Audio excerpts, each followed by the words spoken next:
नमस्कार विद्यार्थी मित्रांनो, मी कोतकर सर. आज आपण इयत्ता 7वीच्या मॅथमॅटिक्समधील जो 7वा आपला चॅप्टर आहे, जॉईंट बार ग्राफ, या चॅप्टरला आपण सुरुवात करणार आहोत. परंतु जॉईंट बार ग्राफ पाहण्यापूर्वी आपण या ठिकाणी इयत्ता 6वीला बार ग्राफचा स्टडी केलेला आहे. त्याची थोडक्यात आपण उजळणी या ठिकाणी करणार आहोत. सुरुवातीला ग्राफ काढत असताना काही बेसिक कन्सेप्ट ज्या आहेत त्या तुम्हाला या ठिकाणी मी सांगू इच्छितो.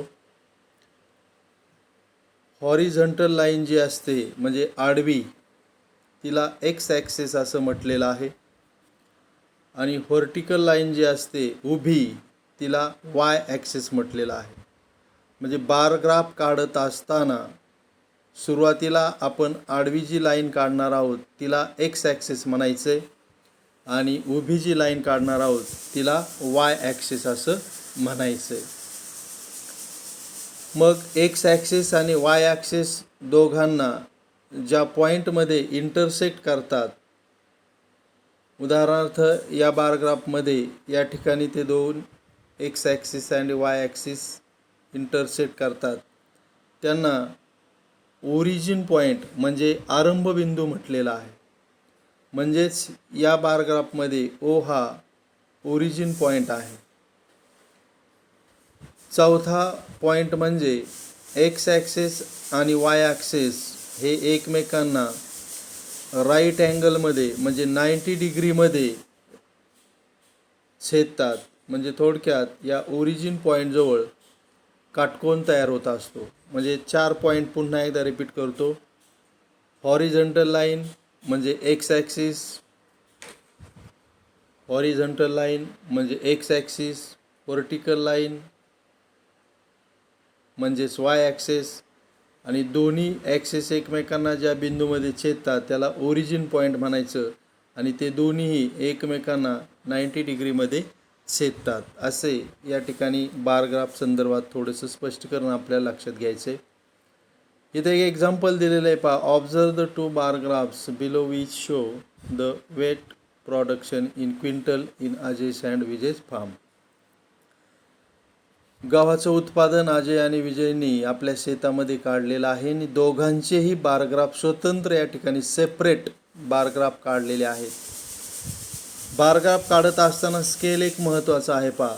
इथं स्केल जे दिलेलं असतं वाय अक्षावरचं, तर ते scale on Y axis is equal to 1 centimetre is equal to 10 quintals. म्हणजे वाय अक्षावरती आपल्याला स्केल घ्यायचे 1 सेंटीमीटर बरोबर 10 क्विंटल, आणि म्हणून हे स्केल घेतल्यामुळे वाय अक्षावरची 10, 20, 30, 40 अशा पद्धतीने प्रत्येक सेंटीमीटरला 10-10 क्विंटल ॲड करत गेलेले आहेत. हे स्केल आपण जर 5 घेतलं असतं तर पहिल्या सेंटीमीटरला 5, सेकंडला 10, 15, 20 अशा पद्धतीने वाय ॲक्सिसवरती आपलं मार्किंग आलं असतं. आणि या बार ग्राफमध्ये अजून एक एक्स ॲक्सिसचा आपण जर विचार केला तर एक्स ॲक्सिस हा इयर दाखवतो आहे. एक्स ॲक्सिसवरती इयर दाखवलेले आहेत. मग 2011, 12, 13, 14 अशा पद्धतीने इयर्स त्या ठिकाणी आलेले आहेत, आणि वाय अक्षावरती प्रोडक्शन इन क्विंटलमध्ये दाखवलेलं आहे. दोघांच्या बार ग्राफचा आपण स्वतंत्रपणे जर विचार केला तर 2011ला दोघांचंही गव्हाचं उत्पादन 40 क्विंटल होतं. 2012ला विचार केला तर अजयचं 50 क्विंटल होतं, परंतु विजयचं उत्पादन हे 55 आहे. म्हणजे अशा पद्धतीने आपल्याला जर दोन्ही बार ग्राफची तुलना करायची असेल तर दोन्ही बार ग्राफकडे आपल्याला लक्ष द्यावं लागतं, आणि त्याचं सेपरेट बार ग्राफ काढलेले असल्यामुळं आपल्याला इन्फॉर्मेशन दोन्ही ग्राफची घेताना थोड्याशा अडचणी येत असतात. आणि म्हणूनच आपल्याला शिकायचं आहे तो म्हणजे जॉईंट बार ग्राफ काढणं. आणि म्हणून पुढचा घटक आहे आपला drawing a joint bar graph. Joint bar graph म्हणजे जोड स्तंभालेख. मग जोड स्तंभालेख कसा काढला जातो त्याचा एक नमुना म्हणून या ठिकाणी एक उदाहरण दिलेलं आहे, त्याचा आपण सुरुवातीला विचार करूया. The number of boys and girls in a school is given.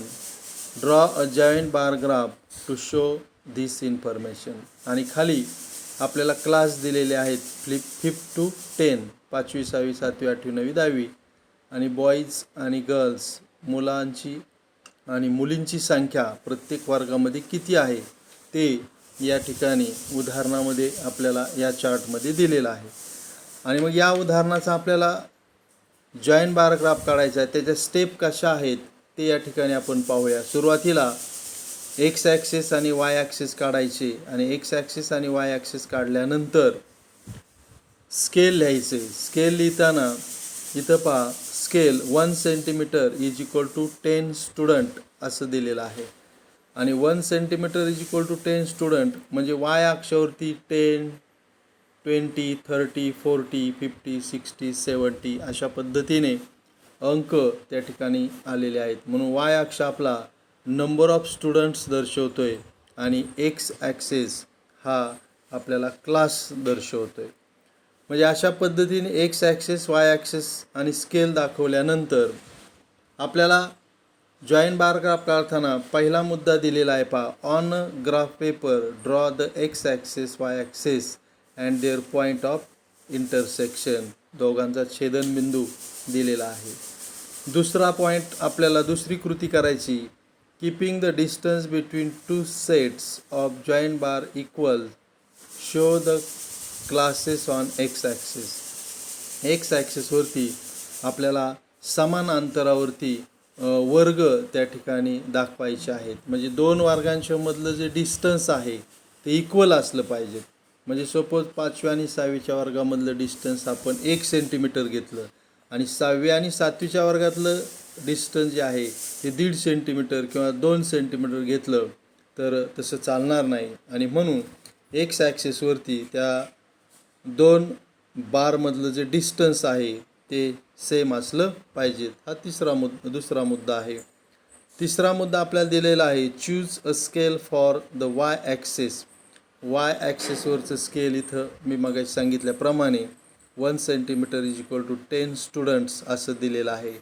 म्हणून इथं आपण 1 centimetre is equal to 10 students घेतलेला आहे. आणि चौथा मुद्दा आपल्याला दिलेला आहे तो म्हणजे using the scale work out the height of column required to show the numbers of boys and girls in each classes. आता त्या बारची जी हाईट असणार आहे ती बारची हाईट उदाहरणामध्ये दिलेल्या संख्येवरती अवलंबून आहे. म्हणजे उदाहरणार्थ 5वीच्या वर्गाचा जर आपण विचार केला तर 5वीच्या वर्गामध्ये 52 बॉईज आहेत आणि 57 गर्ल्स आहेत. म्हणून त्यांचे जे स्तंभ इथं दाखवलेले आहेत 52 बॉईजचा आणि 57 गर्ल्सचा स्तंभ दाखवलेला आहे. Use different colours to show the different bar in each state.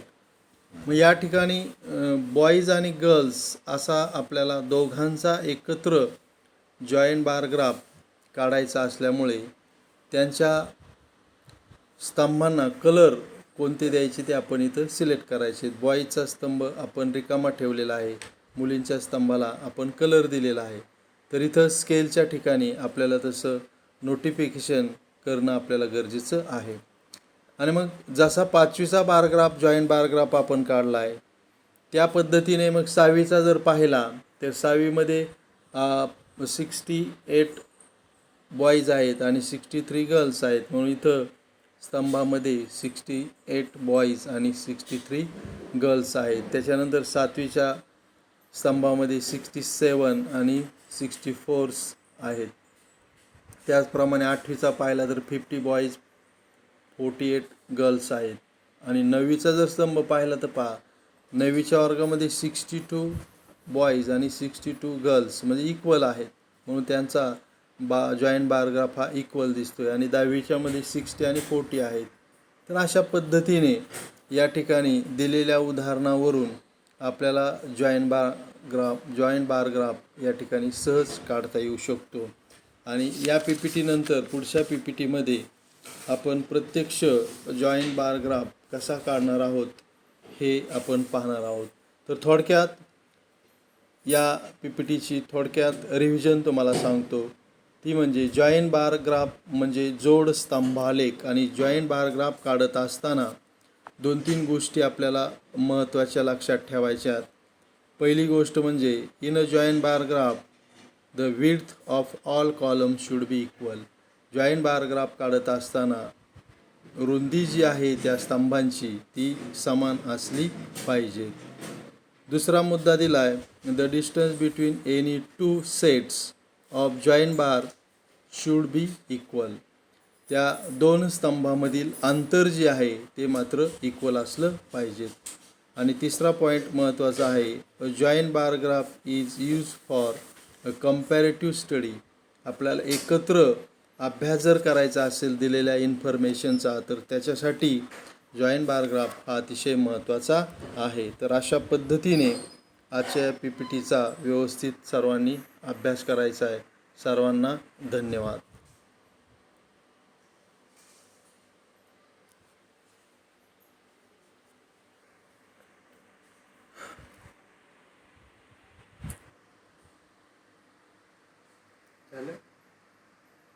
पुढे घ्यायला पाहिजे होतं.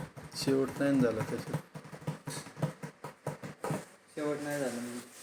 पुढे PPT आपलं धन्यवादच्या वेळेस ते आपलं शेवटचा फोटो यायला पाहिजे होता. काय करायचं तुम्ही पहिल्यांदा आहे ना जेव्हा स्पष्ट सांगत असताना पहिला ठेवायचं आणि नंतर होमवर्क वगैरे सांगताना मग तसंच केलं ना. करताना शेवटचं काम घ्यायचं. पुढे झालंय रेकॉर्डिंग इथे काय इथे कसं काय रेकॉर्डिंग असं मग बॅग घे. तसंच केलं मी.